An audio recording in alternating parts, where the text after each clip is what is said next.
Temperature sotto zero e gelate. Siamo venuti a chiedere a due realtà del Bassanese che danni hanno subito. Il meteo ultimamente forse ci sta quasi un po' prendendo in giro. È già da qualche mese che stiamo vivendo situazioni di siccità e le piante facevano fatica a germogliare.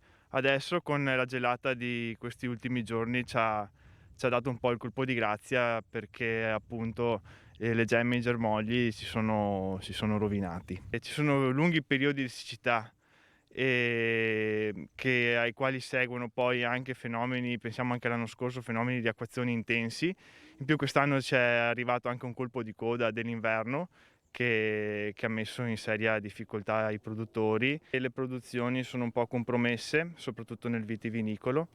E per quel che riguarda poi la siccità che c'è stata negli ultimi 3 mesi, ecco lì magari mi sento di dire che forse è anche il caso di valutare di dare più possibile un'accelerata per quel che riguarda il progetto pluvio-irriguo, che quello davvero sarebbe manna dal cielo soprattutto per il settore dell'ortofrutta bassanese. Abbiamo zone in cui la temperatura è andata anche oltre i -3, -4 e di conseguenza ha colpito i germogli delle piante, soprattutto la vespaiola, che è una varietà relativamente precoce, di conseguenza ha completamente bruciato il germoglio. Le famose gelate primaverili sono abbastanza rinnovate.